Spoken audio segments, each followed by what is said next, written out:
नमो रिहन्ताणं नमो सिद्धाणं नमो आयर्याणं नमो वज्रायाणं नमो लोये सव्वसाहुणं मङ्गलं भगवान् वीरो मङ्गलं गौतमो गणी मङ्गलं कुन्दकुन्दार्यो जैनधर्मोऽस्तु मङ्गलं सर्वमङ्गलमाङ्गल्यं सर्वकल्याणकारकं प्रधानं सर्वधर्माणां जैनं जयति शासनं जैनं जयति शासनं जैनं जयति शासनम।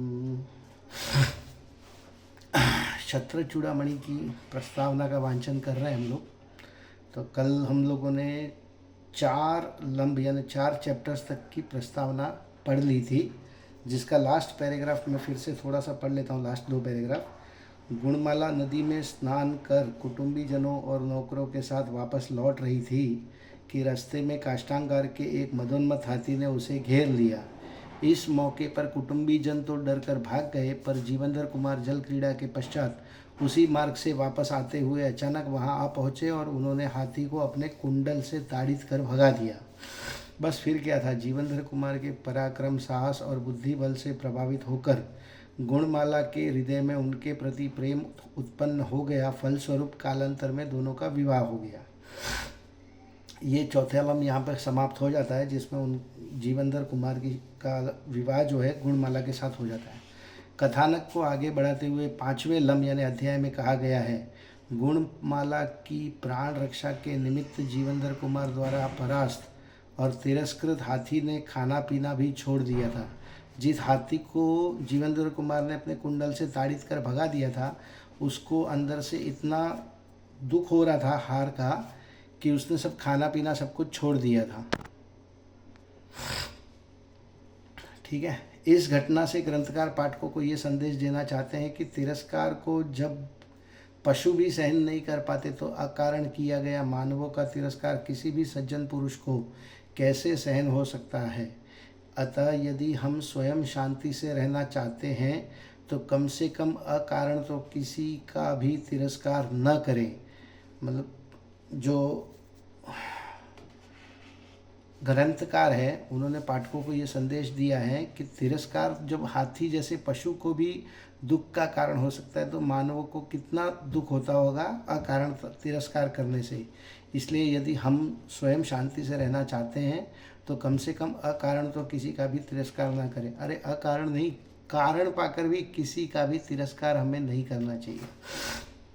देखो, हाथी ने तो मात्र खाना पीना ही छोड़ दिया था। तिरस्कृत मानव तो कषायवश कुछ भी अनर्थ कर सकते हैं, और तो ठीक अपने व दूसरों का प्राणघात भी कर सकते हैं। बहुत लोग तिरस्कार से प्रताड़ित होकर या तो स्वयं आत्मघात कर लेते हैं या दूसरों को मार देते हैं। जीवंधर कुमार द्वारा हाथी को तिरस्कृत करने की बात ने हाथी के स्वामी काष्ठांगार के हृदय में अनंगमाला के वर्ण के कारण पहले से प्रज्वलित क्रोधाग्नि में घी डालने का काम किया। अब ये स्टोरी ऐसे है कि अनंगमाला का वरण हो गया था, शादी हो गई थी, उसकी वजह से काष्ठांगार ऑलरेडी गुस्से में था।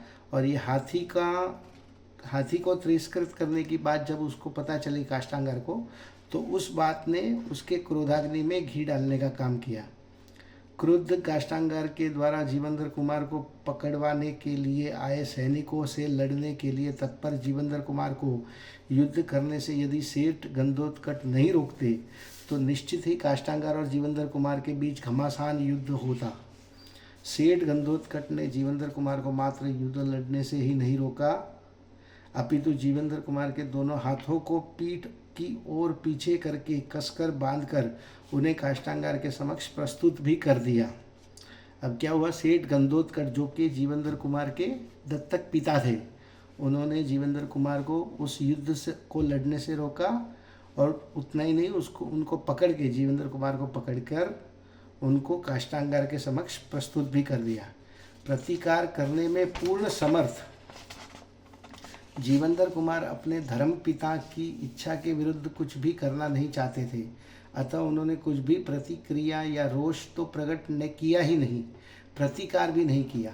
इस संकट काल में उन्हें अनायास ही उस यक्षेंद्र का स्मरण आ गया जिसने उनके द्वारा दिए गए नमोकार मंत्र के प्रताप से ही यक्षेंद्र पद को प्राप्त कर लिया। अब याद है वो स्टोरी का फर्स्ट सेकंड लम्ब में जो कुत्ता मर गया था, मर के जो यक्षेंद्र हुआ था, उसकी याद आई उनको, जीवेंद्र कुमार को। उनके स्मरण करते ही वह तुरंत आया और जीवेंद्र कुमार को अपनी विक्रिय शक्ति से चंद्रोदय पर्वत पर ले गया। वहाँ उसने क्षीर सागर के जल से जीवेंद्र कुमार का अभिषेक कर उन्हें सम्मानित किया और 3 शक्तिशाली मंत्र भी दिए। प्रथम मंत्र में इच्छा अनुकूल वेश बदलने की शक्ति थी, दूसरे मंत्र में मनमोहक गाना गाने की शक्ति थी तथा तीसरे मंत्र में हलाहल विष को दूर करने की शक्ति थी।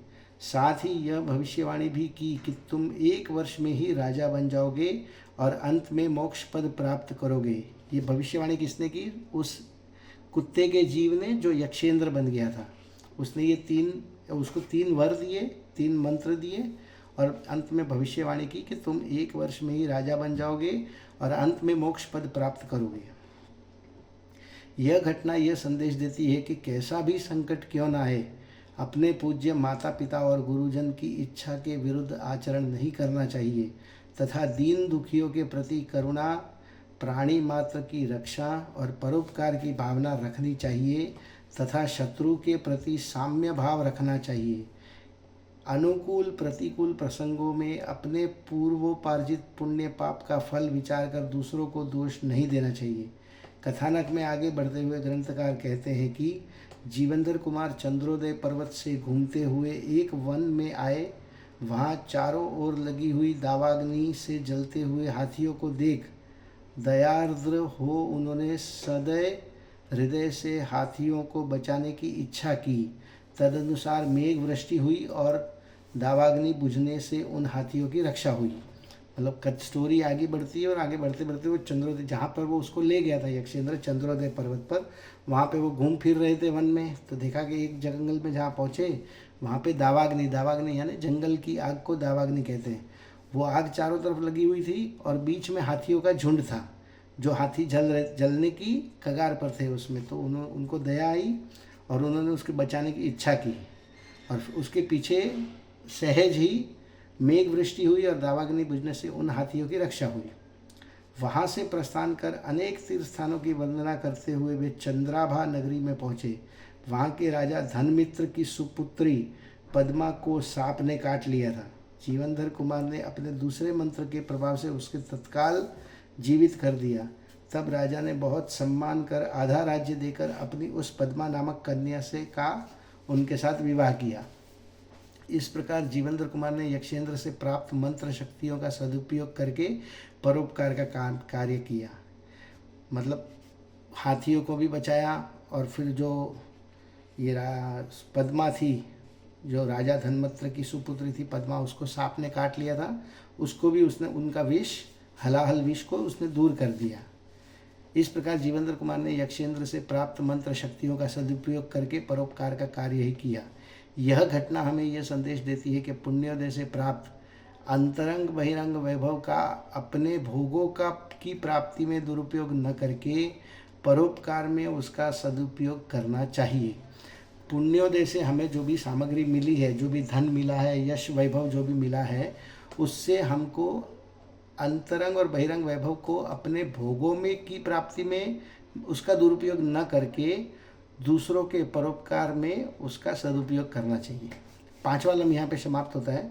6वें लम्ब में कथानक को आगे बढ़ाते हुए कहा गया है कि जीवेंद्र कुमार कुछ दिन चंद्राभा नगरी में रहने के बाद वहाँ से प्रस्थान कर मार्ग में आए अनेक तीर्थ स्थानों की वंदना करते हुए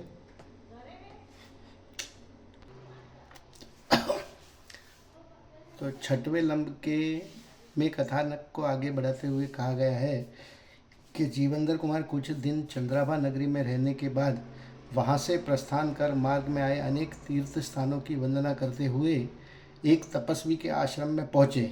वहाँ उन्होंने तपस्वी को मिथ्या तप करते देख उन्हें सत्पात्र जानकर जिनेन्द्र प्रणीत धर्मोपदेश द्वारा यथार्थ तप का स्वरूप समझाकर सन्मार्ग में लगाया। इस कथानक द्वारा ग्रंथकार यह संदेश देना चाहते हैं कि हम जहाँ भी जाए अन्य विखता करने की अपेक्षा धर्म चर्चा ही करें तथा उन मार्ग में उलझे मानवों को सन्मार्ग में लगाने का सत्कार्य ही करें। जैसे हम कहीं पर भी जाएं, कहीं घूमने जाएं, कहीं तीर्थ यात्रा करने जाएं, कहीं और किसी कार्य से, कहीं ट्रेन में सफ़र में हो, बस में हो, और अगर कोई अपने से चर्चा कर रहा है तो कोशिश करें कि उन्हें धर्म का संदेश दें। फालतू की चर्चा करने से अच्छा है धर्म का उपदेश दीजिए, ताकि आपका भी हित हो और जो सुन रहे हैं, आपसे चर्चा कर रहे हैं, उनका भी हित हो सके। जीवनधर कुमार उन तपस्वियों के आश्रम से प्रस्थान कर दक्षिण देश के सहस्त्रकूट चैत्यालय में पहुँचे, जिस चैत्यालय के किवाड़ बहुत समय से बंद थे। इन बंद किवाड़ों के संबंध में वहाँ के ज्योतिषियों द्वारा की गई भविष्यवाणी के अनुसार यह दंत कथा प्रचलित थी कि जिस पुण्यात्मा पुरुष के निमित्त से ये बंद किवाड़ खुलेंगे, वही सेठ सुभद्र की पुत्री क्षेमश्री का पति होगा। इतदर्थ वहाँ सेठ सुभद्र ने अपने गुणभद्र नामक नौकर को बैठा रखा था। यह एक सुखद संयोग ही था कि वह बंद किवाड़ जीवनधर कुमार के आते ही खुल गए। ज्यों ही नौकर ने यह देखा कि जीवनधर कुमार के निमित्त से किवाड़ खुल गए, तो वह खुशी से नाच उठा और खुशखबरी अपने स्वामी को देने के लिए जाने को तत्पर हुआ ही था कि जीवनधर कुमार ने उनसे पूछा, तुम कौन हो और अचानक इतने हर्षित क्यों हो रहे हो? इस प्रश्न के उत्तर में गुणभद्र ने अपना पूरा परिचय देते हुए वह प्रचलित दंत कथा विस्तार से जीवनधर कुमार को सुना दी और स्वामी के पास जाकर जीवनधर कुमार के शुभागमन का सारा समाचार उनको सुनाया। सेठ सुभद्र शीघ्र ही उस चैत्यालय में आया और जीवनधर कुमार का भाव बिना स्वागत कर अपने घर ले गया। कुछ समय बाद उसने शुभ मुहूर्त में अपनी पुत्री क्षेमश्री का विवाह जीवनधर कुमार से कर दिया। इस प्रकरण से यह संदेश मिलता है कि पुण्योदय के प्रभाव से लोक में कैसी कैसी असंभव सी लगने वाली वस्तुएं भी सहज सुलभ हो जाती है। पर ध्यान रहे, ऐसा उत्कृष्ट पुण्य उन पुण्य के लोभियों को नहीं बंधता जो पवित्र पुण्य को लौकिक भोगों को प्राप्त करने के लिए भुनाना चाहते हैं, बल्कि उन्हें बनता है जो निष्काम धर्माराधना करते हैं। मतलब ऐसा ये बताना चाह रहे हैं कि आप पुण्य के लोभ से पुण्य करोगे तो ऐसा सातिशय पुण्य आपको नहीं बंधेगा। धर्म आराधना करने के लिए जो आप निष्काम धर्म आराधना करने के लिए जो भी आप इच्छित रखोगे, जो उसकी जो इच्छा रखोगे, उससे ही आपको इस तरह का पुण्य बंधन होता है। छठा अध्याय छठवां लंब यहाँ पे समाप्त होता है। सातवें लंब यानी अध्याय में कहा गया है कि जब जीवनधर कुमार शेमपुरी से प्रस्थान करके आगे बढ़े तो उन्हें मार्ग में एक कृषक मिला। उन्होंने उसे सत्पात्र जानकर तत्व ज्ञान कराते हुए अष्ट मूल गुण समझाकर सच्चा श्रावक बनाया और आगे बढ़ गए। वह सुगंध ही क्या जो अपने चारों ओर के वातावरण को सुगंधित न करे। धर्म प्राण जीवनधर कुमार जहाँ भी जाते अपने धार्मिक संस्कारों की सुगंध बिखेरते ही जाते। इस स्टोरी से जो अपने हीरो हैं जीवनधर कुमार, उनसे हमको ये प्रेरणा मिलती है कि वो जिस जिस जगह पर भी गए, जैसे मरणासन में कुत्ते को उन्होंने नमोकार मंत्र सुनाया, मदोन्मत्त हाथी को कंट्रोल में किया, फिर सांप ने डस लिया था एक को तो उनको बचाया, उसका विष उतारा, जो क्या बोलते हैं कुधर्म कर रहे थे या मिथ्या धर्म पाल रहे थे उनको सत धर्म में लगाया। अभी भी जब जा रहे थे तो उन्होंने एक सच्चा श्रावक बनाया, किसको? कृषक को। जीवनधर कुमार वन मार्ग में से जाते हुए क्षणिक विश्राम हेतु एक पत्थर पर बैठे ही थे कि एक विद्याधारी ने उन्हें देखा। देखते ही वह उनके रूप लावण्य पर मोहित हो गई। वह जीवनधर कुमार को अपना परिचय देते हुए बोली, मैं अनंग तिलका नामक एक अनाथ कन्या हूँ। मेरे छोटे भाई का साला पहले तो मुझे बलात् यहाँ ले आया और फिर अपनी पत्नी के भय से उसने मुझे यहाँ वन में अकेला ही छोड़ दिया, अतः आप मेरी रक्षा करने की कृपा करें। जीवनधर कुमार को एकांत में किसी पर नारी से बात करना अभीष्ट नहीं था, क्योंकि वे जानते थे कि नीतिकारों ने जो स्त्रियों का अंगार के समान और पुरुषों को नवनीत के समान बताया है वह ठीक ही है। इस ग्रंथ के 7वें लंब में कहा भी है, अंगार सदृश्य शीनारी नवनीत समानरा तत्व तत्सन्निधम मात्रेण देव पुत्साम ही मानसम। अतः वे बिना कुछ कहे सुने वहाँ से प्रस्थान करने के लिए तैयार हुए ही थे कि उन्होंने पास से आती हुई एक हुई यह आवाज़ सुनी कि हे प्राण प्रिय, मुझे छोड़कर तू कहाँ चली गई? तेरे बिना तो मेरे प्राण ही निकले जा रहे हैं। यह विलाप उस औरत ने भी सुना। विलाप सुनते ही वह समझ गई कि यह तो मेरे पति की ही आवाज़ है। अतः झूठ का रहस्योद्घाटन होने के भय से वह स्त्री वहाँ से बहाना बनाकर अन्यत्र चली गई। इतने में ही वह विलाप करने वाला व्यक्ति जीवेंद्र कुमार के पास आया और बोला, मैं अपनी पत्नी को यहाँ बिठाकर जल लेने गया था, वापस आकर देखता हूँ कि वह यहाँ नहीं है। उसके बिना मेरी विद्याएं भी नष्ट प्राय हो गई हैं। उसकी दयनीय दशा देख कर जीवेंद्र कुमार ने उसे इस असार संसार के स्वरूप का बोध कराते हुए बहुत समझाया, परंतु उस मोही प्राणी पर कोई प्रभाव नहीं पड़ा। सो ठीक ही है, मोही व्यक्ति मोह में विवेक शून्य हो ही जाता है, उसे हिताहित का विवेक नहीं रहता। जब मोह में, मोहांत भी कहा जाता है कि मोह में प्राणी इतना अंधा हो जाता है कि उसे हित अहित का विवेक नहीं रहता। जीवेंद्र कुमार उस वन से प्रस्थान कर हेमाभा नगरी के समीप पहुँचे। वहाँ एक बाग में राजा दृढ़मित्र के पुत्र सुमित्र आदि बहुत से राजकुमार अपने अपने बाणों के द्वारा आम के फलों को तोड़ना चाहते थे, परंतु धनुर्विद्या में निपुण न होने से असफल हो रहे थे। मतलब एक जगह पर पहुँचे, कहाँ पहुँचे? हेमाभा नगरी में। वहाँ का जो राजा था दृढ़मित्र, उनके पुत्र सुमित्र आदि जो उनके भाई बंधु थे, सब राजकुमार थे, वो आम के फलों को तोड़ना चाहते थे बाणों से, मगर वो धनुर्विद्या में निपुण नहीं थे, इसलिए असफल हो रहे थे। जीवेंद्र कुमार ने एक ही बाण से आम्रफल को वेद कर नीचे गिरा दिया।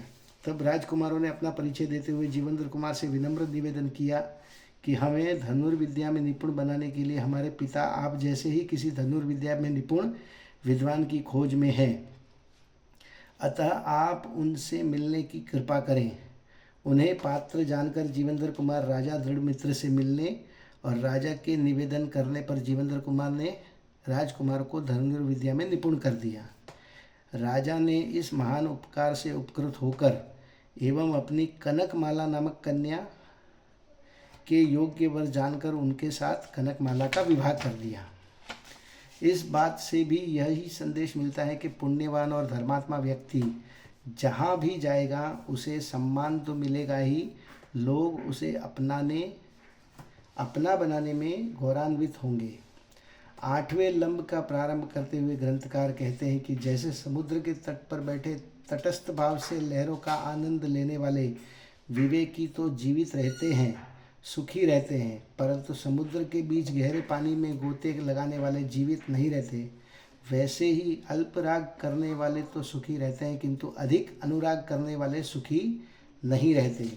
इस नीति का विचार करने वाले विवेकी जीवेंद्र कुमार कनकमाला से विवाह करके उसके मोह में अधिक आसक्त नहीं हुए, फिर भी अपने सालों के स्नेह विशेष के वश में वहाँ बहुत समय तक रहे। कनकमाला से जैसे जब शादी हुई तो उसके ही घर पर बहुत सालों तक रहे।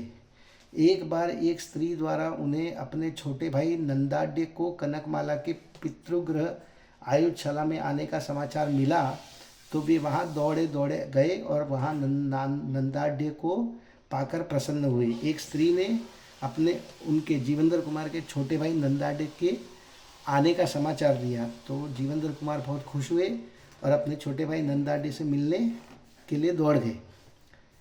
और फिर उन्होंने नंदाढ्य के पास प्रसन्न हुए तथा उनसे वहाँ आने का कारण जानना चाहा। उत्तर में नंदाढ्य ने बताया कि काष्ठांगार ने आपको मार डालने का निश्चय किया है।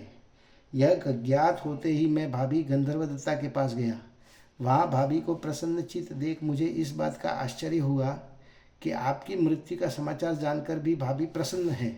आखिर क्यों? पूछने पर पता चला कि उन्होंने अपनी विद्या के बल से यह सब पहले ही ज्ञात कर लिया है कि आप यक्षेंद्र द्वारा सुरक्षित हैं और सुख शांति से रह रहे हैं। मतलब जो उसके पिता ने, जीवेंद्र कुमार के पिता ने उनको बांध कर काष्ठांगार के पास ले गए थे, फिर उसके बाद उसको बंदी बना दिया था जीवेंद्र कुमार को। तब उन्होंने यक्षेंद्र को बुलाकर, जो आगे हमने स्टोरी में पढ़ा था कि वो बच गए थे, मेरी आपसे मिलने की इच्छा जानकर उन्होंने ही मुझे यहाँ विद्या बल से आपके पास भेज दिया है। इस प्रकार जीवेंद्र कुमार की छोटे भाई से भेंट हो गई। इस प्रकार धीरे धीरे चोर बनकर आए मित्रों द्वारा आश्रम में रह रही माँ की कुशलता का समाचार भी जीवेंद्र कुमार को मिल गया। यहाँ पे जो उनकी माँ थी, नाम याद नहीं आ रहा है, सत्येंद्र और एक सेकंड, रानी विजया, वो चोरों की तरह यहाँ वहाँ घूम रही थी, लेकिन उनकी भी कुशलता का समाचार मिल गया। यह सब प्रसंग बताते हुए ग्रंथकार ने इस 8वें अध्याय में के अंत में सागर दत्त वैश्य की पुत्री विमला से हुए जीवेंद्र कुमार के विवाह की चर्चा भी खुलकर की है। इसके बाद 9वें लंब यानी अध्याय में ग्रंथकार कहते हैं कि लंबा है प्रस्तावना 31 इसके बाद 9वें लंब यानी 9वें अध्याय में ग्रंथकार कहते हैं कि एक बार जीवेंद्र कुमार के मुंह बोले बुद्धिक्षेण विदूषक ने उनसे मनोविवाद करते हुए चुनौती की भाषा में कहा कि पुरुषों में अंतर्बाह्य व्यक्तित्व से प्रभावित एवं आकर्षित होने वाली गुणानुरागिनी योग्य वर्ग की अभिलाषी स्त्रियों के साथ विवाह करने में आपकी क्या विशेषता है। हाँ, पुरुष वर्ग की छाया भी न सहने वाली सुरमंजरी के साथ यदि आप विवाह करें तो ही आपका विशेष महत्व और सौभाग्य समझा जाएगा। मतलब जो स्त्रियां जीवेंद्र कुमार पर प्रेम करती थी, जो उन पर मुग्ध हो गई थी, उनसे तो विवाह सहज हो रहे थे जीवेंद्र कुमार के, लेकिन जो सुरमंजरी थी, जो वो नहाने वाले प्रसंग में तालाब में वो जो बिना नहाए चली गई थी, उसको तो क्या है, पुरुषों से ही नफरत हो गई थी। तो एक बार उससे अगर आपका विवाह हो तो आपका विशेष महत्व और सौभाग्य समझा जाएगा। विदूषक की चुनौती को सहर्ष स्वीकार करते हुए जीवेंद्र कुमार यक्ष द्वारा प्रदत्त मंत्र के द्वारा वृद्ध ब्राह्मण का वेश धारण कर सूरमंजरी के पास पहुँचे। उनको एक 3 जो मिले थे वरदान, उसमें एक था कि इच्छा के अनुरूप वो अपना वेश बदल सकते हैं। तो वो वृद्ध ब्राह्मण का वेश धारण करके सूरमंजरी के पास पहुँच गए। सुंदरी ने उस वृद्ध ब्राह्मण को भूखा समझकर भोजन कराया। भोजन कर चुकने पर कुछ आराम कर वृद्ध ने मंत्र के प्रभाव से अति मधुर गाना गाया, जिसे सुनकर सूरमंजरी उसे अधिक शक्तिशाली समझकर बोली कि आप गाने के समान अन्य बातें भी जानते हैं क्या। उसने उत्तर दिया कि हाँ। तब उस सूरमंजरी ने अपने इच्छित वर की प्राप्ति का उपाय पूछा। वृद्ध ने कहा कि कामदेव के मंदिर में चलकर उसकी उपासना करो, तुम्हें इच्छित वर प्राप्त हो जाएगा। सूर्यमंजरी अपने इच्छा के अनुरूप पुरुष को ढूंढ रही थी, तो उसने पूछा कि उसका क्या उपाय है, मेरे इच्छित वर की प्राप्ति का क्या उपाय है। तो उस वृद्ध ने, जो जीवेंद्र कुमार वृद्ध बने थे, उन्होंने उनको कहा कि कामदेव के मंदिर में चलकर कामदेव की उपासना करो, तुम्हें इच्छित वर की प्राप्ति हो जाएगी। तब सूरमंजरी उस वृद्ध की बात पर विश्वास कर कामदेव के मंदिर में गई और प्रार्थना करने लगे कि हे देव, आपके प्रसाद से मुझे पति के रूप में जीवेंद्र कुमार की प्राप्ति हो, ऐसी उसने कामना की सूरमंजरी ने। जीवेंद्र कुमार का मित्र बुद्धिक्षेण नामक विदूषक पहले से ही कामदेव के मंदिर में आकर छिप गया था। उस विदूषक ने कहा कि तुझे वर प्राप्त हो चुका है, वह तेरे साथ ही है। भोली भाली सूरमंजरी ने भी उस विदूषक के वचन को कामदेव का ही वचन मान लिया। वृद्ध ने विदूषक का वचन सुनते ही अपना वेश बदल लिया। तब सूरमंजरी उसे जीवेंद्र कुमार जानकर बहुत लज्जित हुई। इसके पश्चात सूरमंजरी के पिता कुबेर दत्त ने शुभ लग्न में अपनी सुपुत्री सूरमंजरी का जीवेंद्र कुमार के साथ विवाह कर दिया। यहाँ पे अपनी 9 अध्याय की प्रस्तावना पूरी हो गई है। 2 अध्याय और है, थोड़ा सा ये लंबा है, लगभग 8-9 पेज का। इसको अपन कल कंटिन्यू करेंगे। अभी की बात को यहीं विराम देते हैं। हे जिनवाणी भारती तो ही जपू दिन रैन, जो तेरी शरणाग्रहे सो पावे सुख चैन। जावाणी के ज्ञान ते सूझे लोकालोक, सो वाणी मस्तक नमो सदा देत हूँ ढोक, सदा देत हूँ ढोक।